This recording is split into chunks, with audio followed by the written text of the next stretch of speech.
how's it going? How y'all doing?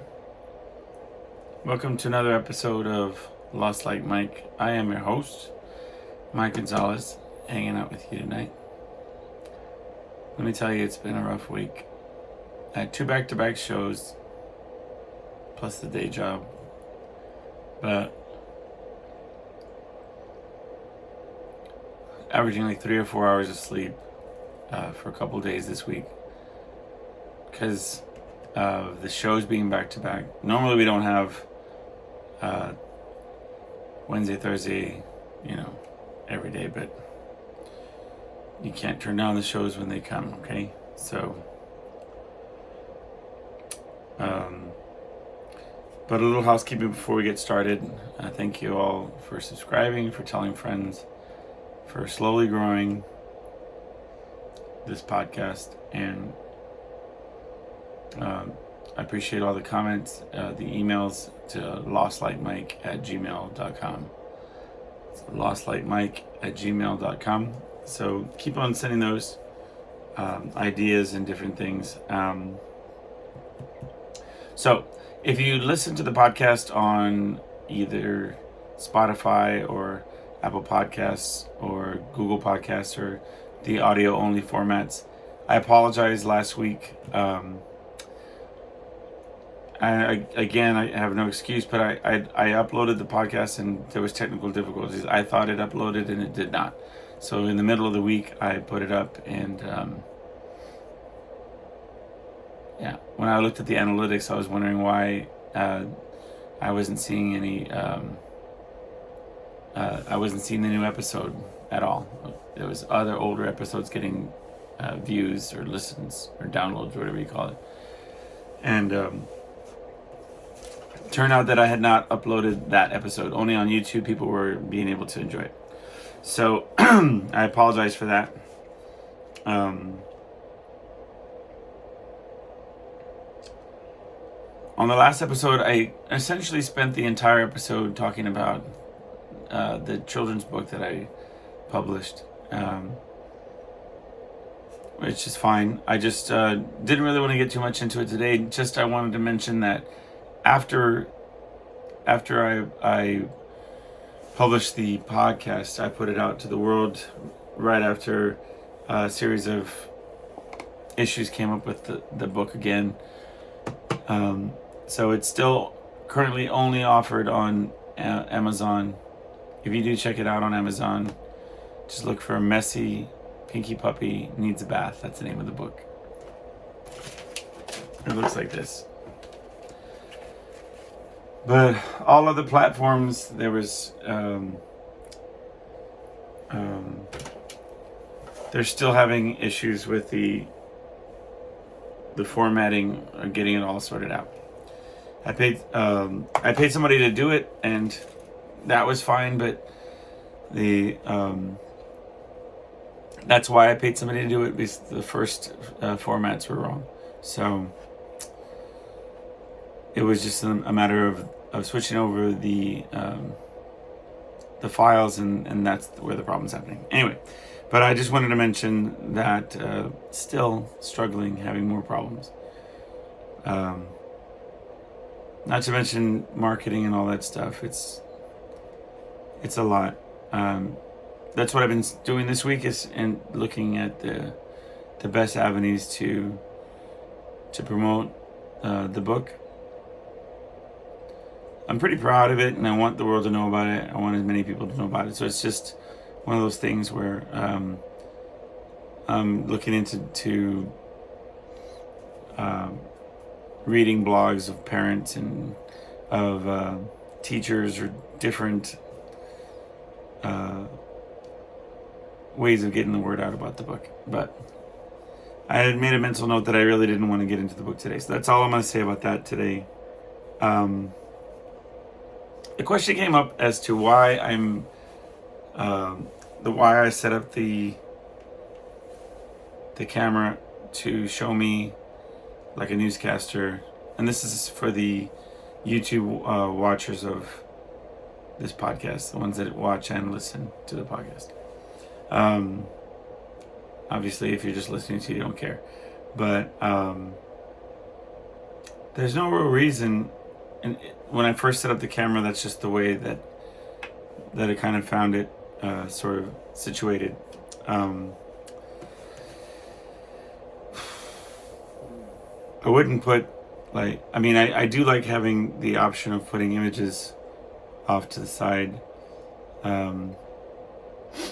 If there was something that was like pertinent to what I was talking about, I would, I wouldn't just shamelessly put like attractive people over there, or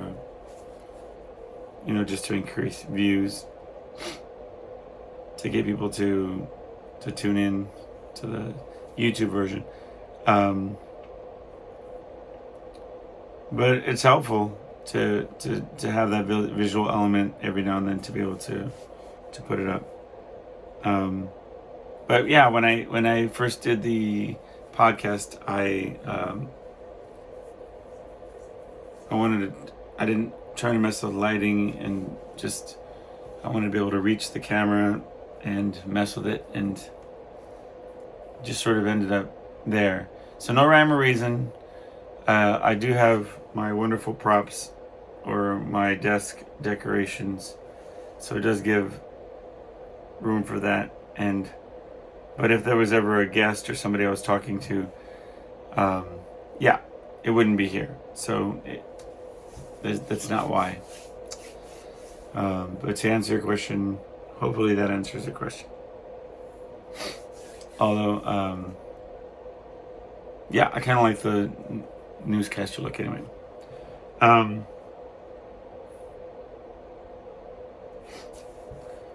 Let's see.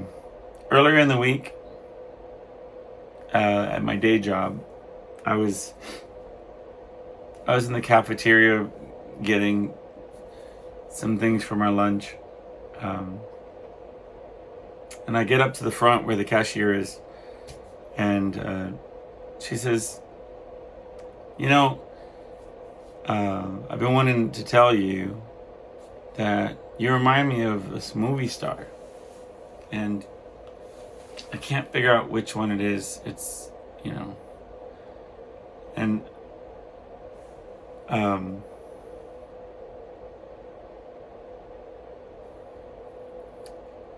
I made a joke about it being, I said, hopefully it's not an ugly one, haha, whatever.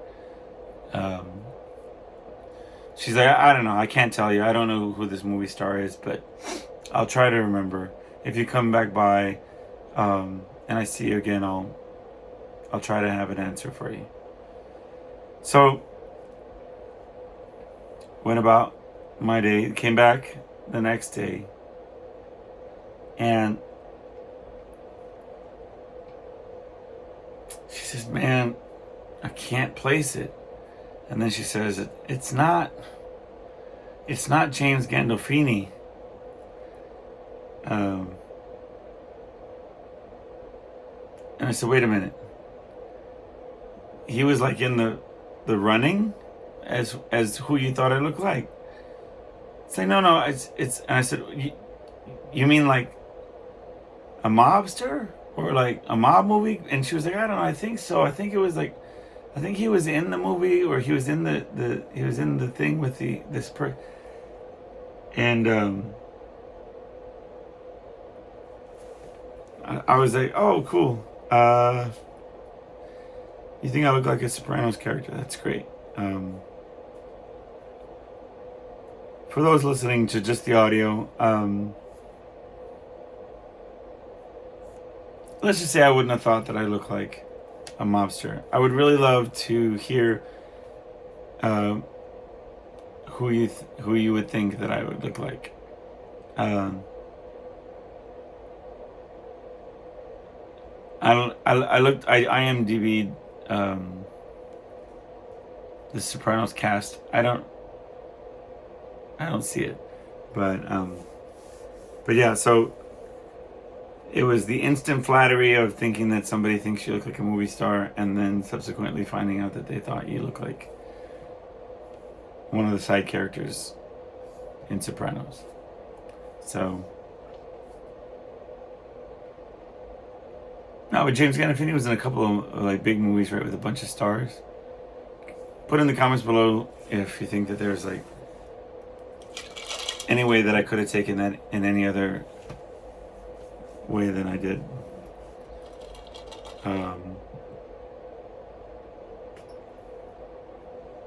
I've heard that before in the past, that they thought I looked like somebody. I just have one of those faces, I guess. Sorry, I had to take a drink. But yeah, so that was my humble story of the week. I seem to always have one every week, and that's mine this time. So, yeah.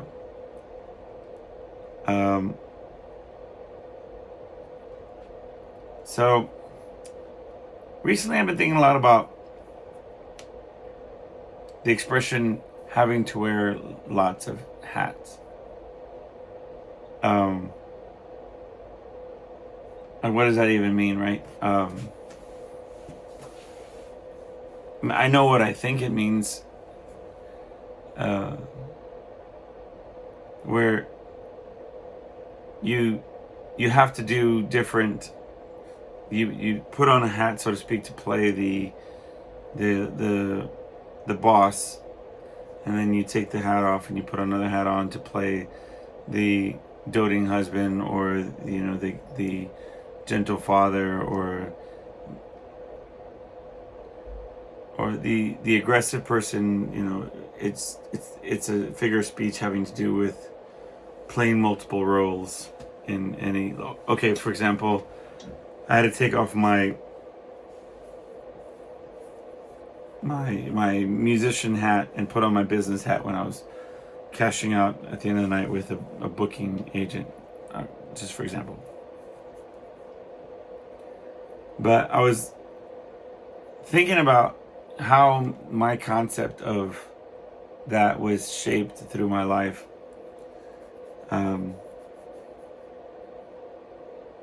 I always felt that there was a separation between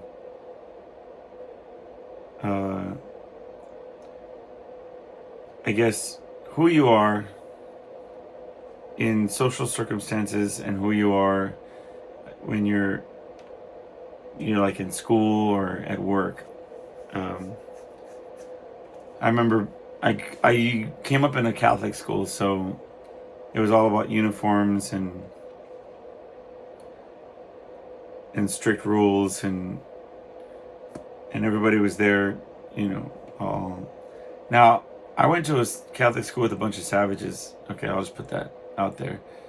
They just knew how to turn it on and turn it off at just the right times. When the nuns came around, or the teachers, they dialed it down or did what they had to do. But I mean, just grade school kids, over sexualized, just talking about all sorts of things that I had no idea what they were talking about at the time. You know what I'm saying? But it was, yeah, they were. But the point being that I always felt very comfortable putting on a uniform and playing the role of academic, focused on school, focused on learning, be quiet, be attentive to whatever, do your best, don't misbehave, all that kind of stuff. And I was nothing that was told to me or other as far as at home or what have you. But you'd get home, you'd shake it all off, and you'd be wild and crazy and whatever you were.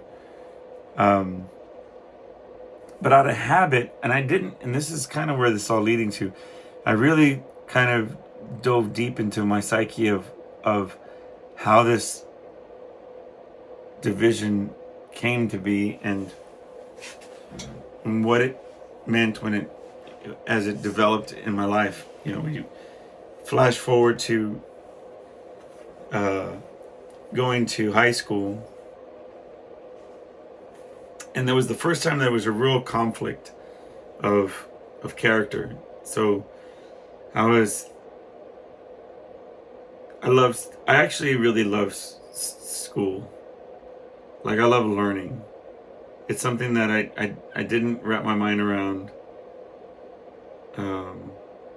until much later in life, when I returned to school, when I went to college the second time.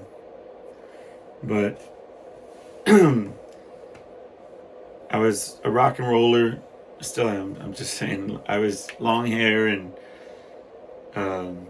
real grungy, but I'd always wear my hair up in a ponytail, and it was just a symbolic way of making that division. It was on a subconscious level. I always had this problem with taking it out of the ponytail. Like, it was like a division of two worlds, right? So on the nights and the weekends when I would get together with the band or rehearse or play music or perform, that was one person, and then when I would be at school, that was another. I remember there was this assembly where the band that I played with was performing at this assembly, and I remember taking my ponytail off, and it being such a huge deal to me.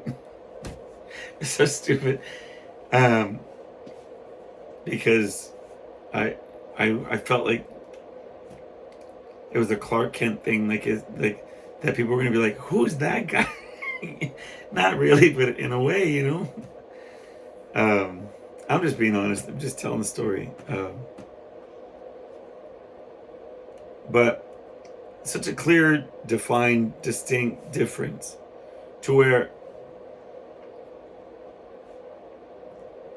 I've never been that guy who brings a guitar to the campfire and says, "All right, let's have some sing-alongs."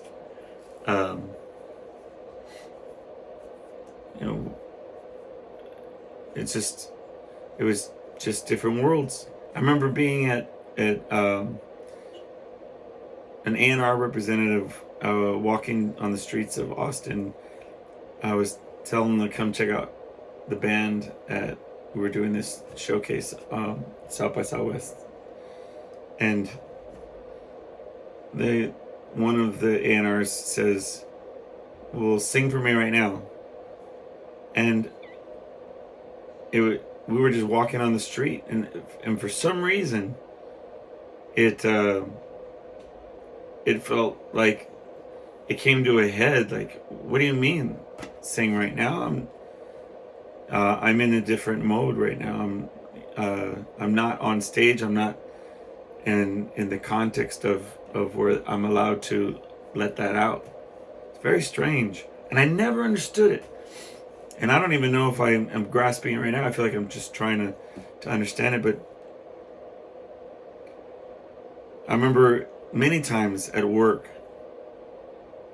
being having conversations with people, and then they find out that I sing, or if they find out that I'm a performer, and well, would you sing something for me right now? And no, I'm not in that world right now. It's such a split, like, and that's why I always understood why there were stage names, or why there was my thought always was that they have stage names because it's a split personality. Like, it's a separate persona altogether. Like, that must be why they call themselves by these different names, because who they are in their day-to-day life isn't who they are on stage. Okay, don't get me wrong. It is who I am. If I'd argue it's more of who I am, or a more deeper version, or like a more raw and vulnerable version, because I'm tapping into emotions and really trying to allow these burdens to be relieved through my expression, right? It's very, it's deeper than you're gonna get when I'm filing paperwork or whatever it is at work or something. You know what I mean? That's a more controlled version of who I am. I mean, so to speak, I guess, because you just can't just let yourself go when you're in the context of your employment, right? And I don't know if you find yourself ever needing those opportunities or wanting those opportunities to just let yourself just express yourself. You need an outlet. We all do. And I perform as a second job right now, performing music, in large part because I need to sing. I need to have that outlet. But I would really love to sing my own songs again. I mean, because there's something to writing out these cries for help, or these just emotions that are so tied up in so many ways, unable to articulate in just words. But if you add melody, or if you add a rhythm, or if you add the music underneath it, all of a sudden there's a dimension to that expression that you could not have just simply spoke out loud and achieved the same level of understanding. And it's a shame, because there's a lot of politics involved, or a lot of where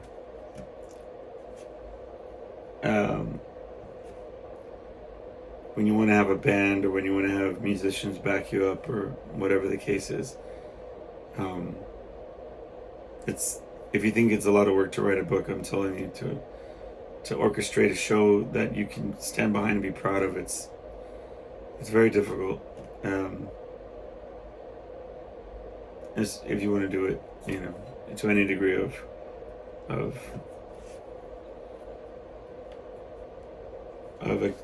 quality. I don't know how I get all these hairs on this. It's dog hair. I have a dog, by the way.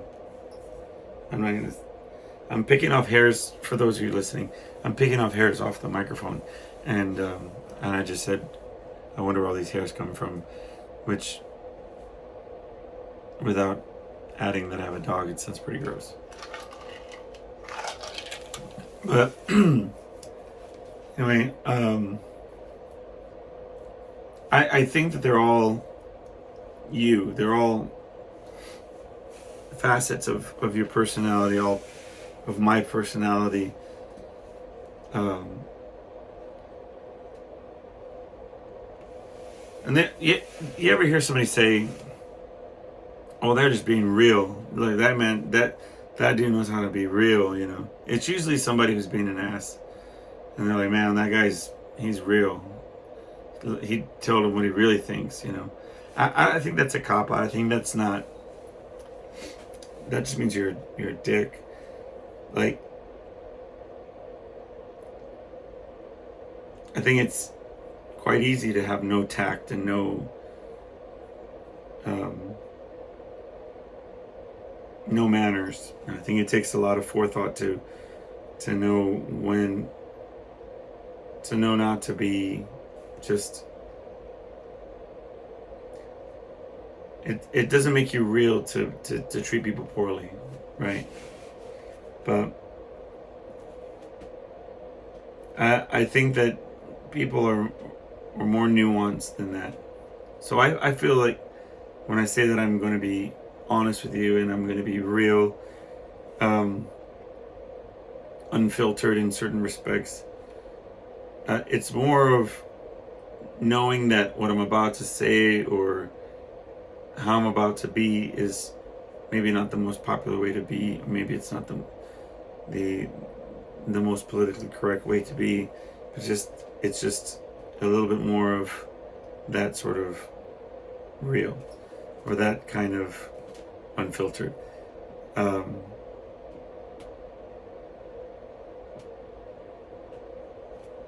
But I think that I'm equally myself by saying that when I was in front of the nuns or the teachers, or when I wanted to be respectful and be attentive and want to learn, that was me being real, I would argue. And when I just wanted to get everything and just bounce around a stage and just be completely primal, that was me being real too. And sometimes you'll see people feel like they want to hang their entire identity on the color of their hair or the shirt that they're wearing, and you know what, to an extent, all power to them. I think that that's part of expression, is how you choose to accessorize and how you dress and whatever. I'm just saying that one should never use that as a cop-out, like obviously I'm weird because I've got like these face tattoos and my hair looks like shit, so obviously I'm authentic or whatever it is, you know what I mean? Maybe that is who that person is, but I would love to see underneath it, right? Outside of the facade or whatever, even the buttoned up bow tie wearing facade, whatever it is. I just think that there's needs to be more of an exploration of character, of exploration of identity than our physical form. Something that's a step further than saying, well, this is like, oh, he's a rock and roller, or he's a nerd or an academic or whatever it is. I think that we do a disservice to ourselves. I remember this freshman year, I'd cut my hair. I look similar to where I look now, without the gray beard. But I had I'd cut my hair because, all right, let's just do a long story short. I had gone to Catholic school all my life, and then I was put into a really rough school in the 8th grade, a public school. And I grew my hair. I started growing my hair out, right? So picture that you're going from an all Catholic school, short hair, and you're starting to grow it out. What is it going to look like, right? If you guessed a mullet with like a Rick Springfield feather dew coming out, you got it. That was me. Show the picture. And no, not of me, but of Rick Springfield. Okay, because ain't nobody want to see that other one. All right. But I went to a pretty hectic school where there was like riot fighting in the lunch hours, and back then it wasn't so much of gangs as it was cliques, like the headbangers and the jocks and the lowriders, and they would all just beat the shit out of each other over lunch. I remember eating bugles. Show the picture. And my buddy and I just watching as all these people are fighting, and a chunk of girl's hair is just floating in the breeze. I mean, talk about culture shock. But anyway, I was the type that I kind of got along to an extent with everybody. And so flash forward to freshman year. I used to have a cool denim jacket, and all the metalheads and the rock and rollers were all about it. I'll tangent and tell a story in a minute having to do with that jacket. But anyway, flash forward to freshman year. I got the jacket in the 8th grade, side note. But in the freshman year, I wanted to play basketball. That's it. I wanted to be a rock and roller who played basketball. So I cut my hair because that was the rule to play basketball. And I remember the main dude, he was like the leader of the clique, of the rock and roller, the headbanger clique, being like, what did you do here? Like, what are you trying to be a preppy or what, and I was thinking, oh man, I'm about to get jumped because of a haircut. Cool. Like, I never put two and two in my mind together, and I leveled with them. I said, hey, I just went out to play basketball, man. I don't know what do you want me to say? Oh, so yeah, all right. And it flew, man. They were okay with it. He didn't beat me up.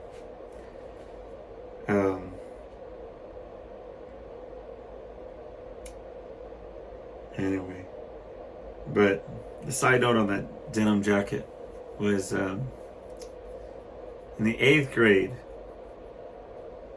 I mean, I thought I was so wanting any semblance of cool. I just wanted to be cool for 5 minutes of my 8th grade year. This foreign person trying to fit in this rough school, and I smelled every bit of Catholic schoolboy. Like, it was thick in this one. But I had this denim jacket, right? And on this day I felt like I was just the cool man chew, man. I was legit. So I remember walking up the stairs and thinking, all eyes are on me, all eyes on me. Everybody recognizes the level of cool that's coming off of me right now. I had my books on my right hand, and I had my hand in my left jacket pocket. And I'm going up the stairs, and in between class, all these people going by me, left and right, and I get to the top of the stairs, and I mean, I hear theme music going on in my mind. I'm feeling so good, and I kicked forward to walk down the hall, and I kick a step that I did not see, and my hand's in my pocket, and I start putting it up and down, trying to get the rail of the stairs, and it's not happening, and I want to throw my books, but I don't know what to do, and I face planted.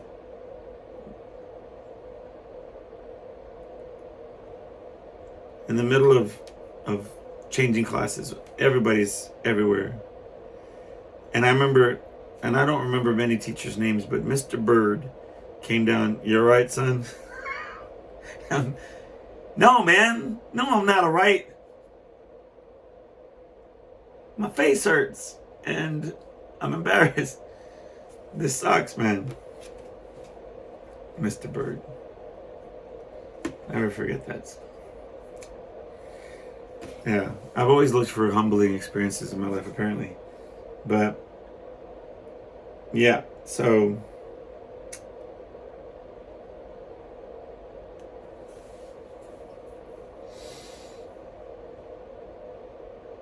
But, yeah, I was always conflicted. Because I could do well in school. I had that in me. But I also had it in me to make mistakes. Like, I needed to make mistakes. And kind of almost in a sense trying to figure myself out, right? But it's always been this duality of wanting to follow the path of the straight and narrow, and also wanting to just let loose and be, all these other things. Back then, being crazy or not, being a little off, there was a charm to it. I came up with listening and learning about Ozzy Osbourne, Blizzard of Oz is my favorite first record, one of my first records, and I was really into this idea of there being something cool about being crazy. But through the years since,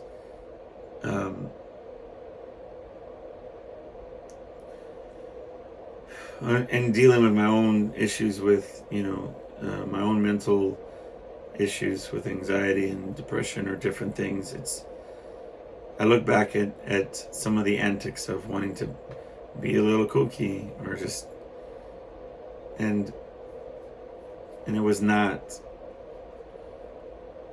whatever I thought it was.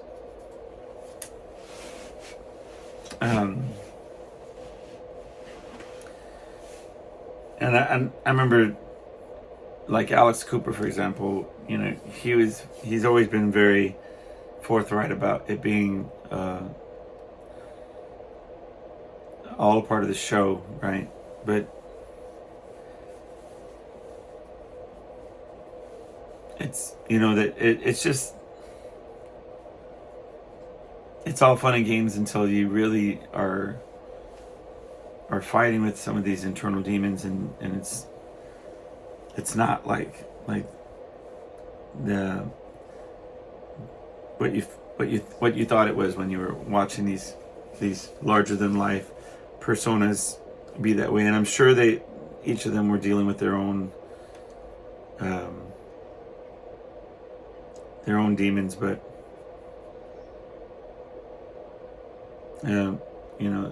it's like, not to glorify it or to make it into something that people should want to be. It's the depiction of mental illness is, I think, one of the biggest issues of our modern society. Either we see them as these homeless burdens that are infesting our streets, and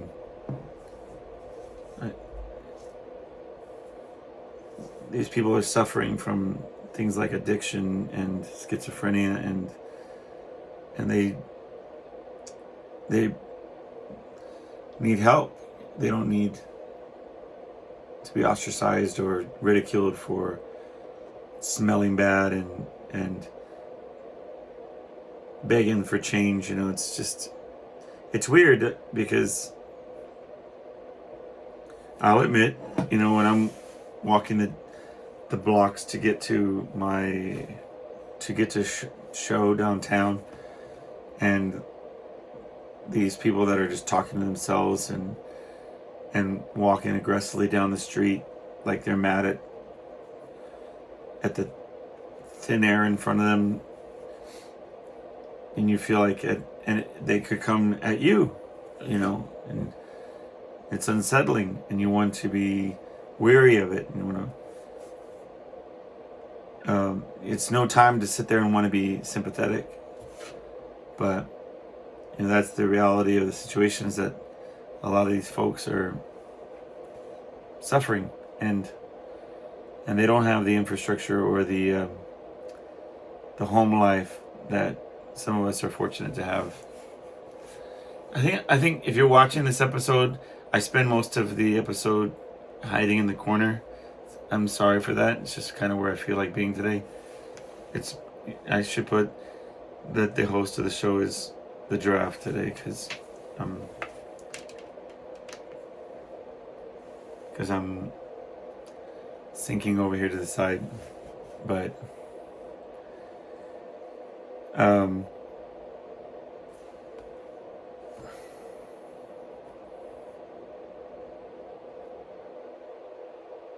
yeah, I mean, I don't think that the solution is to get the paddy wagon out and reinstitutionalize everybody and have, you know, and I don't claim to even know the answers to some of these questions, some of these issues, but I just think that there's some heavy stuff going on because there's a whole generation of people that all they've ever known is this sort of this chaos, but also this being inundated with information coming from all directions, and you don't know what's the truth. I mean, through history you see propaganda and you see people spreading lies, but the difference was that the information was easier to control, right? And this is just the disclaimer at the bottom saying I'm about to talk about things that I don't necessarily know everything about, but we're sharing. So right, so propaganda was just something that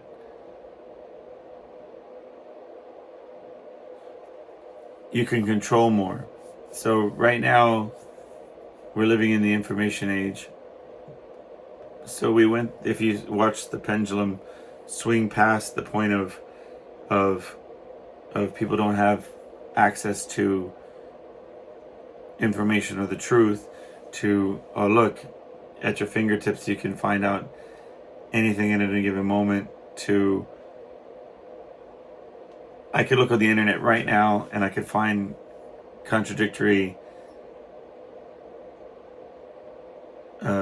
statements, both presenting themselves as fact, and not know which one the truth is. Like, I remember I was doing a search, I was looking for the benefits or pros and cons of running. And it was like this Harvard study or something having to do with the benefits of running, cardiovascular, on muscles, etc. And then scroll further down the search, and it was like another Ivy League study, or maybe it was even Harvard as well, and saying how horrible running is for you, and that if you're wanting to do anything with cardio, that you should stay as far away from running as possible, and cited strain on your joints and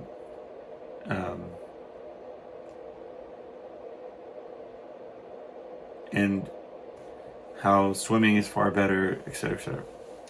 Anyway, on any given topic, you will get, it's like reading the Bible almost, where if you wanted to plead a case and use the Bible to justify it, you could make an argument both ways, depending on what testament you looked at or what interpretation. And that's not to discuss the validity of the Bible. I'm not saying that. I'm just saying that you could take any document or any school of thought and have that same truth. And that's just the where we're at in the world of information right now. So, but anyway, back to what I was saying. So we have a bunch of generations right now that are growing up in this traumatic state of uncertainty, of I mean, they're being told both ways of what the previous generations have done to the planet, of what we've done to each other, and I mean, things like lack of hope or whatever it is. I don't know. Sometimes, I mean, and maybe just the way we see the world right now is in these little TikTok bits, or these little short videos on YouTube or whatever it is of people doing dumb things all over the place and fighting all the time and beating each other up to get on World Star or whatever, or I mean, senseless acts of violence, and then just having the audacity to be like offended when there's acts of horrific violence on massive scales. It's like there's no problem perpetuating the culture of violence within your social circles. Then why wouldn't it manifest itself in these other larger, scales? I don't know. Kind of all over the place in that regard today. Sorry about that. I'm not really sorry about it, but I'm just saying. Yeah, I definitely would say that I had a rough week this week in terms of a lot of internal turmoil. I think when I'm tired also, it's hard for me because a lot of my defense mechanisms are built into being well rested. So when I feel like when I'm tired, my guard's down and I'm just sort of at the mercy of whatever intrusive thoughts or whatever unresolved issues want to pop into my head. I thought it was funny on the last episode that I started talking about a TV show. I did almost an hour of talking about writing, illustrating, and publishing a book, and then at the end I'm like, you should check out Reservation Dogs. Oh man. I hope some of y'all did. If not, I hope you've enjoyed that show and echoed my sentiment.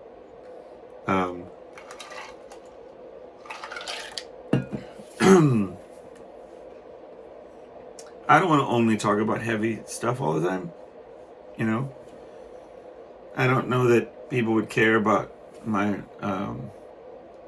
thoughts on those subjects or on whatever shows or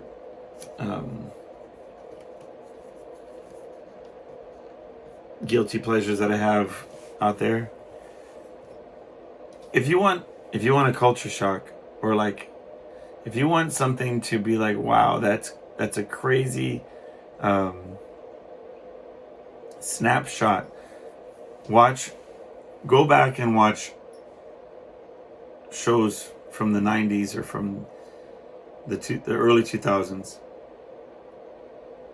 Like I went back and watched, because I do watch programs. I'll either on my lunch hour or different times I'll watch it. Go back. I watched Boston Legal. It was a show about these lawyers and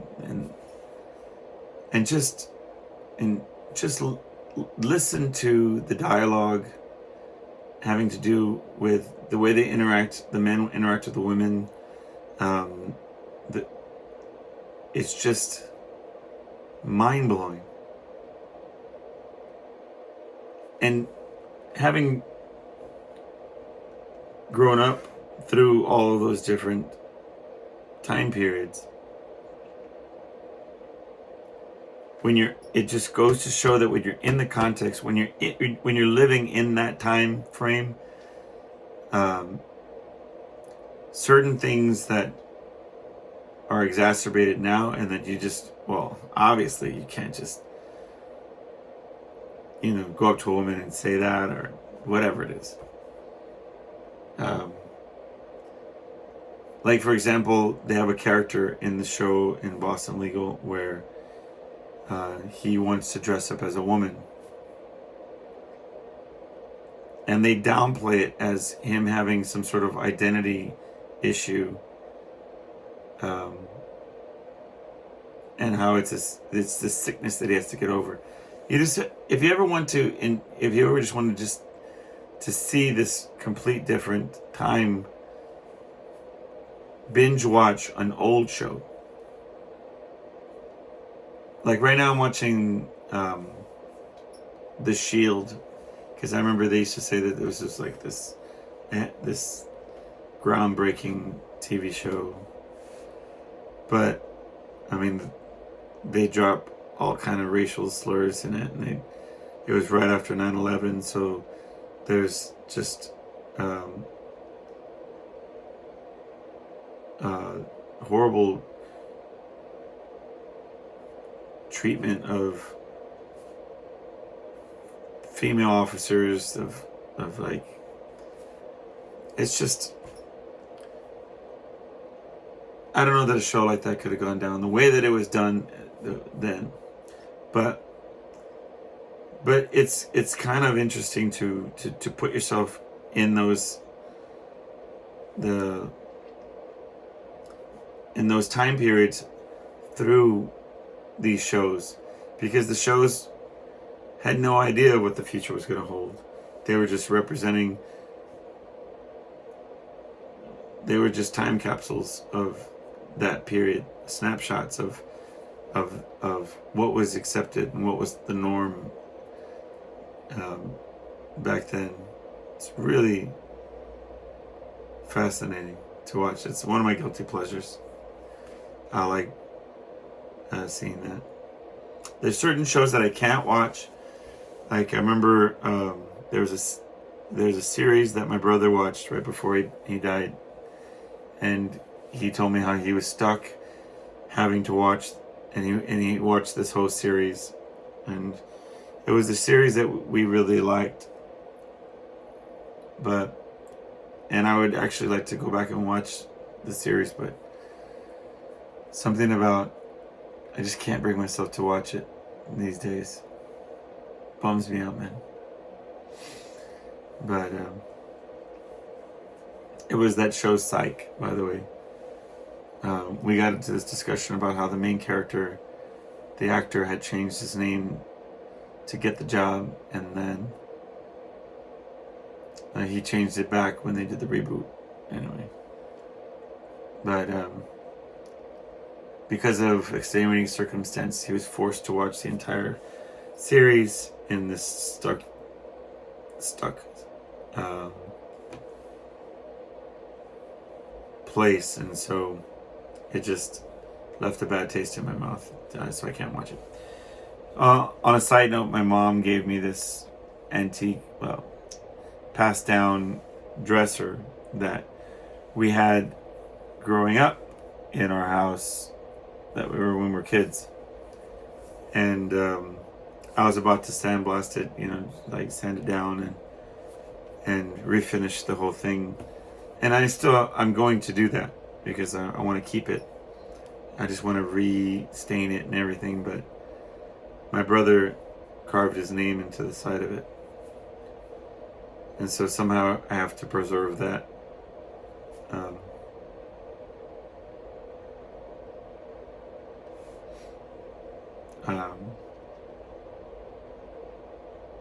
Man, I had all this stuff that I was supposed to talk about today, and I didn't get to any of it.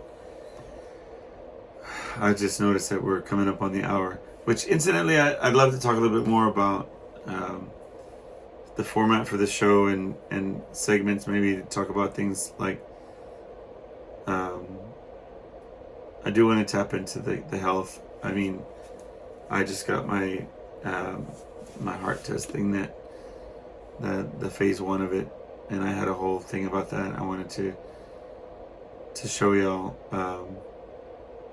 It's kind of like a CT scan, or like an MRI almost. And I'll post up a picture. See, it's coming in super handy. But I told the guys that I can't even imagine doing this for a brain scan and having to be here for like an extended period of time. And he was like, yeah, it would be, sometimes you have to wear like a cage over your face, and you sit there for 4 hours. I'm like, dude, I just said I don't want to, I can't deal with that. And it was nothing really. You just, you get fed into the machine and back out, and then you hear the kind of spinning around you or whatever. And then you'd be sitting in this machine, and then you'd hear a voice from this, from right around your face, and it says, okay, stop breathing, stay still. And then like a little bit later, okay, breathe, you can move. And then they do that like 3 times, and then I go for the stress test for my heart on this week, so I'll report on that next show. I wonder, like, if you're super out of shape, does that take it into account when you're huffing and puffing on that treadmill? Because I was gonna say daddy. Such a bad habit. I was gonna say, daddy don't work out. But I'll tell you a stupid story about that. My wife and I were just at some Chili's, and he said, can I get y'all some drinks? And my wife says, I'll have whatever she's, and then I said, daddy will have a tea. And I didn't even register that I said it, but I caught it after the fact. My wife said, hey, did you know you told the waiter daddy will have a tea? Oh, so stupid. Just be careful what habits that you get yourself into, like with like saying things, because then you'll say them. Like I used to make, oh, it doesn't matter. We won't get into that. Anyway,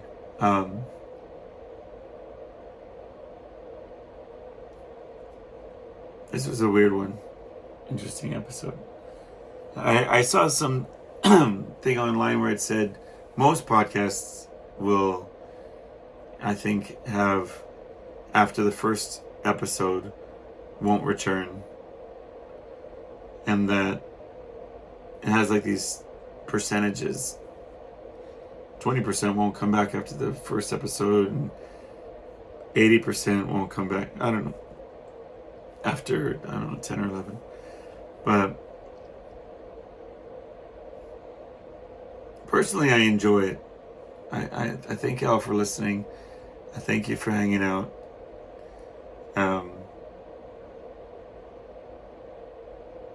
I'll start promoting it, or I'll start at least letting people know more that it's coming out. But thank you, and don't forget to click in the like button. Thanks for subscribing, telling a friend. And I noticed on Spotify it asked if you would give a 5-star rating or give a rating. So there's, on every platform there's something. So I appreciate all of the different ways that that's happening. And every week I'll check in and learn how to do better. And y'all take care of yourselves. And please feel free to email me suggestions for the format of the show if you think an hour is too long, or if you wanted to get into different topics, and shoot me an email, and I'd like to make it more interactive in that respect. All right? See you next time, guys. Take care.